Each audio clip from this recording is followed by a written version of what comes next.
माजी खासदार अनंतराव गुडेजी, प्रवीण पोटे पाटीलजी, हेमंतजी काळमेघ, महापौर श्रीचंदजी तेजवानी, किरणजी पातुरकर, जयंतजी डेहनकर, तुषारजी भारतीय, दिनेशजी सूर्यवंशी, चेतनजी गावंडे, शिवरायजी कुलकर्णी, वसुधाताई बोंडे, रविराजजी देशमुख, प्रभुदासजी भिलावेकर, नितीनजी धांडे, संजयजी तिरतकर, प्रशांतजी देशपांडे, चेतनजी पवार, नितीनजी गुळदे, बाळासाहेबजी वानकडे, बाळासाहेबजी हिंगणीकर, माधुरीताई मेटांगे या ठिकाणी उपस्थित व्यासपीठावर अनेक मान्यवर आहेत ज्यांची मी नावं घेऊ शकलो नाही, समोरही अनेक मान्यवर बसलेले आहेत ज्यांची नाव घेऊ शकलो नाही, त्याबद्दल सर्वांनी क्षमा करावी। खरं तर मी आज अमरावतीला येऊ शकत नव्हतो। काल रात्रीसुद्धा मी संगीताताईला फोन केला की आज मी येऊ शकणार नाही, पण संगीताताईंनी डोळ्यात पाणी आणलं की आलंच पाहिजे।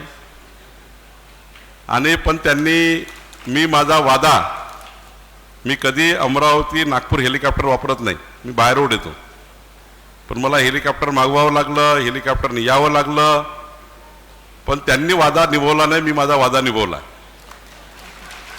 मी त्यांना म्हटलं होतं मी 1:45ला येईल, बरोबर 2:30ला निघून जाईल। आता माझ्याकडे फक्त 2च मिनिट शिल्लक राहिले। मी त्यांना विनंती केली की पंकज भोयर समोर सर्व समस्या मांडा।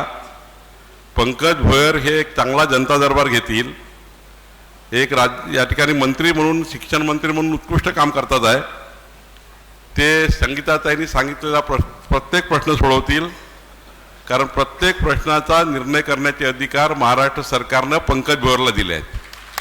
त्यामुळं संगीताताई माझ्यासमोर प्रश्न न मांडता मी गेल्यावर पंकज भोयर समोर चांगला प्रास्ताविक करा, पंकज भोयरला प्रश्न मांडा, त्यांचं उत्तर त्या साईडला ठेवा, दोन्ही एकामेकाला प्रश्न उत्तर करा आणि सर्व प्रश्न सोडून टाका।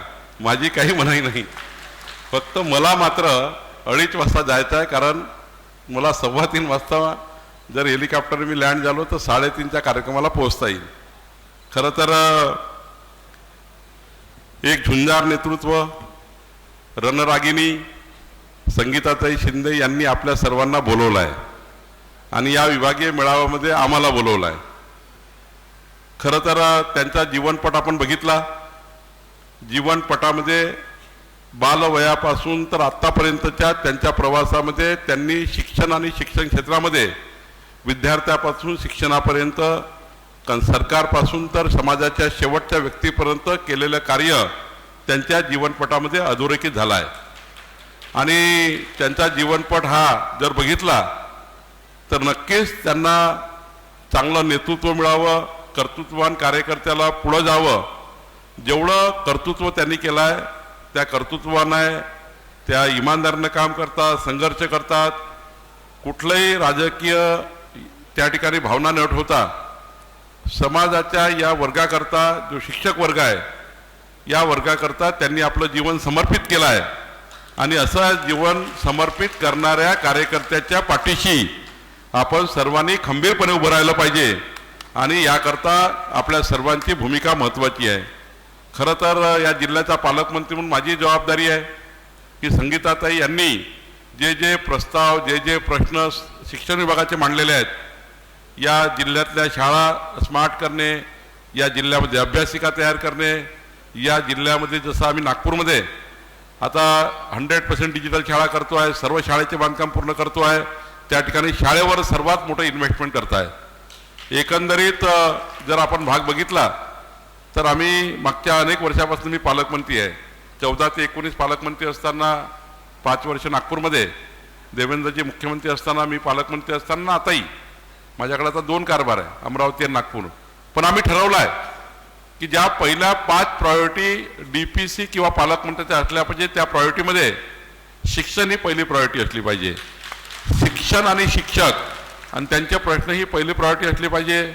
मग घनकचरा व्यवस्थापन असलं पाहिजे, दिवाबत्ती असली पाहिजे, पाणीपुरवठा असलं पाहिजे, आरोग्य असलं पाहिजे। एकंदरीत 5 महत्त्वाच्या प्रायोरिटीमध्ये शिक्षणाची प्रायोरिटी ही केंद्र सरकार, राज्य सरकारने अत्यंत महत्त्वाची घेतली आहे। केंद्र आणि राज्याचे दोन्ही सरकार हे शिक्षणाच्या प्रायोरिटीवर संपूर्ण बजेटमध्ये तसं प्रतिबिंब उमटवत आहे। शिक्षण राज्यमंत्री म्हणून केलेलं काम, पंकज भोयरचं काम मागच्या वर्षभराचं या ठिकाणी अधोरेखित करता येईल, पण आज तसा वेळ नाही आहे, नक्की आपण बोलू। पण खरं तर या मेळाव्यामध्ये आणि शिक्षण क्षेत्रामध्ये जो आमूलाग्र बदल केलेला आहे असं एक व्यक्तिमत्व या व्यासपीठावर आहे. खरं तर त्याचं नाव दत्तात्रय वारे गुरुजी आहे. त्यांच्याकरता एकदा जोरात टाळ्या वाजवून आपण स्वागत केलं पाहिजे. खरं तर या ठिकाणी आमच्या संगीताताई, मी तुमचे आभार मानतो की तुम्ही या ठिकाणी दत्तात्रय वारे गुरुजींचा या ठिकाणी सन्मान केला, सत्कार केला, त्यांना व्यासपीठावर बोलवलं. खरं तर वाबळेवाडीच्या जीप शाळेमध्ये जे नावलौकिक जागतिक स्तरावर पोहोचला, तुम्ही बघितला, मी बघितला, या जागतिक स्तरावर ज्यांनी नाव पोहोचवलं, आंतरराष्ट्रीय त्या ठिकाणी उंचीवर नेणं, आंतरराष्ट्रीय उंचीवर वाबळेवाडीला पोहोचवण्याचं काम जर कोणी केलं असेल तर ते वारे गुरुजींनी केलं. आणि एवढंच नाही तर आपल्याला या ठिकाणी राष्ट्रपती पुरस्कार खऱ्या अर्थाने जे वारे गुरुजींना मिळाला आहे हे खऱ्या अर्थाने आपल्या सर्वांकरता अत्यंत प्रेरणादायी काम, ज्यातनं प्रेरणा घेता येतं, ज्यांच्यातनं काही शिकता येतं.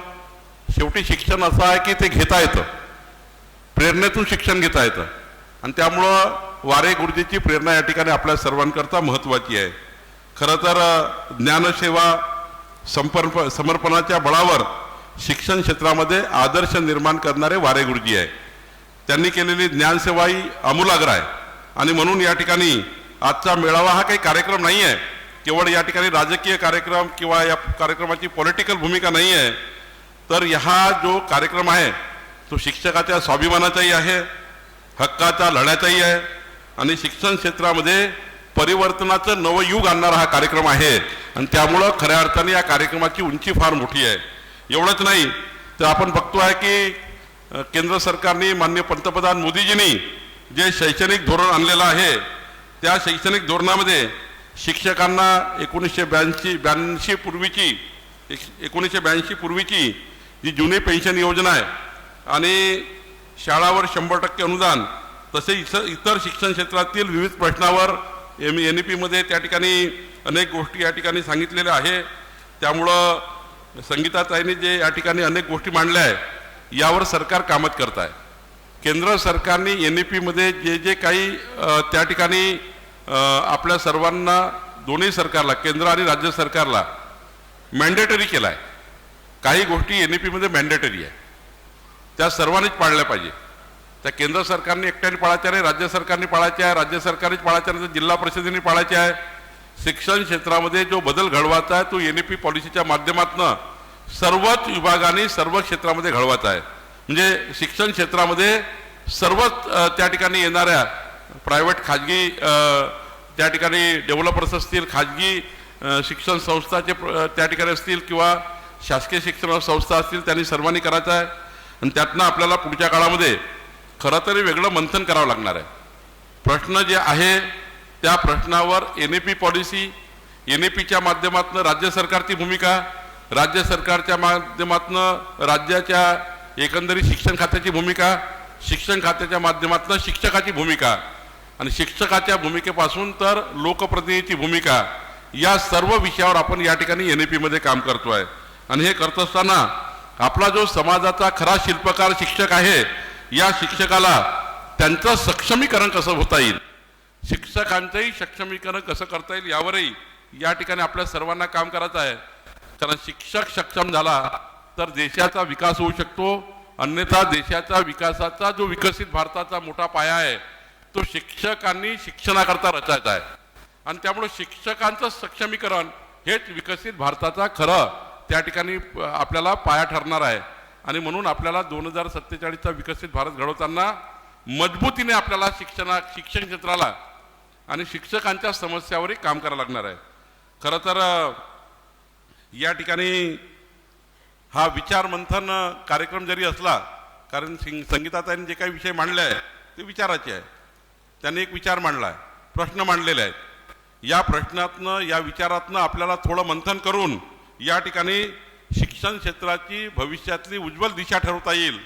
आणि या दिशेतनं मात्र या ठिकाणी मला वाटतं, मला विश्वास आहे की संगीताताईंनी चालू केलेला लढा हा असा लढा आहे, या लढ्यातनं जे यश मिळतं ते आपल्या जीवनामध्ये अत्यंत महत्त्वाचं असतं. आणि म्हणून संगीताताई, आपण काळजी करू नका. तुम्ही ज्या ज्या विषयाकरता भांडतायत राज्य सरकार त्या सर्व विषयावर काम करत आहे. एकही विषय असा नाही की संगीता शिंदेनी मांडला त्यावर सरकार काम करत नाही. अधिक माहिती माननीय पंकज भोवरजी देतील, त्यांना अधिक माहिती शिक्षण क्षेत्रातली आहे. आणि त्यामुळे मी कॅबिनेटमध्ये बसतो, मंत्रिमंडळाच्या बैठकीत असतो आणि जबाबदार पदावर आहे. राज्याचं महत्त्वाचं खातं माझ्याकडे आहे, महत्त्वाच्या जबाबदारी आहे. त्यामुळं जे कॅबिनेटमध्ये होतं, जे मुख्यमंत्री सांगतात, सरकार त्या ठिकाणी पूर्ण या ठिकाणी काम करतं, तेव्हा या बाबीचा जेव्हा विचार करतो तेव्हा आमचं सरकार, देवेंद्र फडणवीसचं सरकार जे गतिमान, पारदर्शी आणि लोकाभिमुख सरकार म्हणून काम करत असताना त्या सरकारमध्ये सर्वात जास्त कल काय आहे? या सर्वात जास्त या सरकारचा कल हा शिक्षण क्षेत्रावर आहे. आणि त्यामुळं या सरकारची भूमिका ही विकसित भारताची आहे. या सरकारची भूमिका संगीताताई शिंदेनी मांडलेल्या प्रश्नाला न्याय द्यायची आहे. या सरकारची भूमिका समाजाच्या शेवटच्या व्यक्तीच्या कल्याणाची आहे. आणि म्हणून या ठिकाणी मी एवढंच सांगेल की या मेळाव्याच्या आयोजनामागे खऱ्या अर्थाने शिक्षण संघर्ष संघटना जी या ठिकाणी तयार झाली आहे, त्या शिक्षण संघर्ष संघटनेने जे जे काही मुद्दे या ठिकाणी मांडले आणि मांडल्या जातील, अर्धाच झाले आहे, संगीताचे अर्ध्या थांबले आहे, माझ्यानंतर पुन्हा प्रास्ताविक करणार आहे. त्यांचा अर्धच प्रास्ताविक झाला आहे.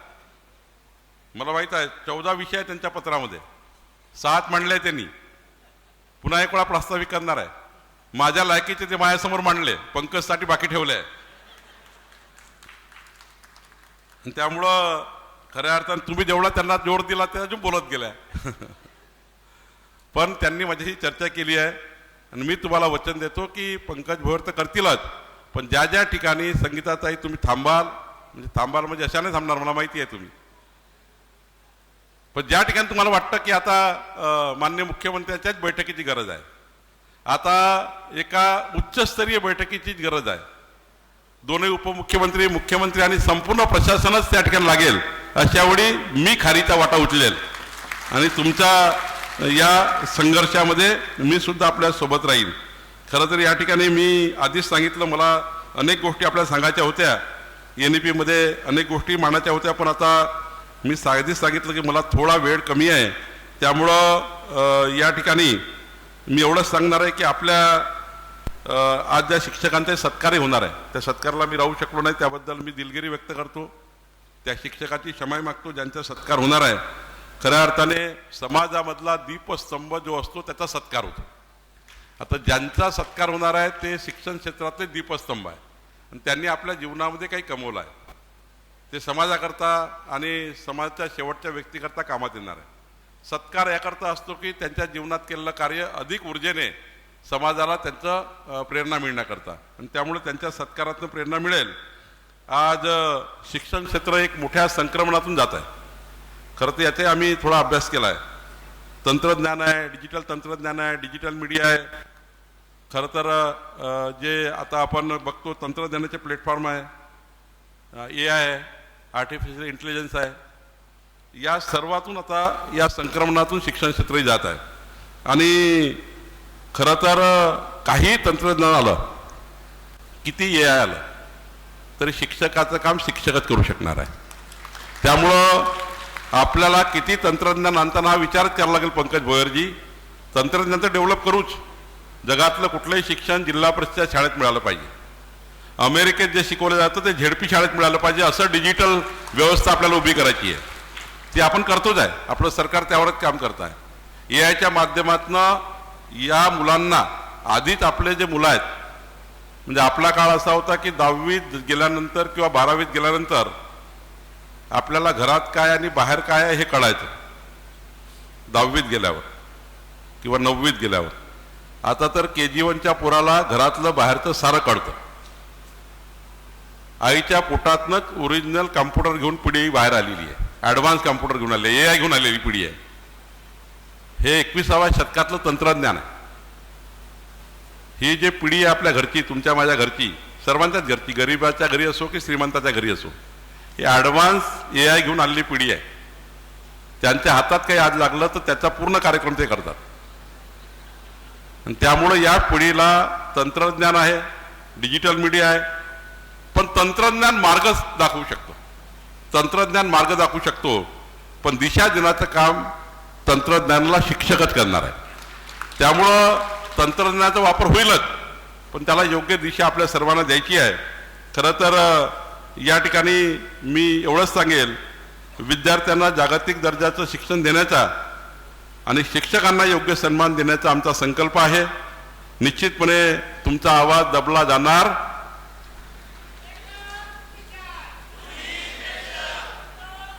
आता तुम्ही संगीताताईला विसरले, पेन्शनवाली ताई संगीताताई विसरले. तुम्ही हे म्हणा पेन्शनवाली ताई संगीताताई, मगच पुढे जाईल ना कागद. तुम्ही तो स्लोगन विसरून गेले आता. संगीताताई, ते तुमचे मांडलेलं सर्व काम झाल्यावर ना संगीताताई पेन्शनवाली ताई कमी होऊन जाईल आवाज. त्यामुळं खरं तर आपण सर्व मिळून एक संकल्प करू, अमरावती विभागाला आणि या विभागातलं शिक्षण क्षेत्र आदर्श बनवू, आदर्श शिक्षण क्षेत्र बनवण्याचा संकल्प करू. हाही संकल्प महत्वाचा आहे.